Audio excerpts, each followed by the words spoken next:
महिला ने अचानक अपने शरीर से कपड़े उतार फेंके। ये दृश्य सामने खड़े युवक को इतना विचलित कर गया कि उसने अनायास ही गला तर किया। लेकिन जैसे ही दोनों कुछ नया आजमाने की सोच रहे थे, अचानक बाहर से दरवाजा खुलने की आवाज आई। डर के मारे चेंग तुरंत वहां से भाग गई। कुछ ही देर बाद गौशेन की मां दाची हुआ कमरे में आ गई। जब उसने जमीन पर बिखरी हुई चीजें देखी, तो गुस्से में तुरंत गौशेन से पूछने लगी कि यह सब क्या हो रहा है। गुस्साई मां को देखकर गौशेन समझ नहीं पा रहा था कि क्या जवाब दे। जब वह सोच ही रहा था कि किस तरह मां को भुलाया जाए, उसी समय दाची हुआ बैठक में पहुंच गई और उसने एक अनजान महिला चेंग को देख लिया। ये सोचकर कि उसका बेटा घर में कोई शर्मनाक हरकत कर रहा है, वह चेंग के आने से बेहद नाराज हो गई। जैसे जैसे हालात बिगड़ते गए, गौशेन ने झट से कहा कि वह उसकी शिक्षिका है। लेकिन जैसे ही दाची हुआ ने चेंग का असली चेहरा देखा, उसका गुस्सा पल भर में गायब हो गया, क्योंकि चेंग उसकी प्राथमिक विद्यालय की सहपाठी निकली। उत्साहित होकर दाची हुआ ने तुरंत चेंग को गले लगा लिया।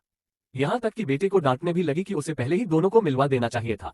इस अचानक बदलाव से चेंग बिल्कुल हैरान रह गई, लेकिन इससे पहले कि वह इस चौंकाने वाली घटना से उबर पाती, दाची हुआ ने उसके चेहरे पर चोट का निशान देख लिया। दुखी होकर उसने तुरंत पूछा कि यह सब कैसे हुआ। सच्चाई बताने की हिम्मत न होने के कारण चेंग ने यह बात छुपाने का फैसला किया। कुछ समझ न आने पर दाची हुआ को यह मामला यहीं खत्म करना पड़ा। इसके बाद दोनों की अचानक मुलाकात का जश्न मनाने के लिए दाची हुआ ने चेंग को घर पर ही खाने के लिए रोक लिया। लेकिन इसी दौरान उसने दोनों के बीच एक चौंकाने वाला राज खोज लिया।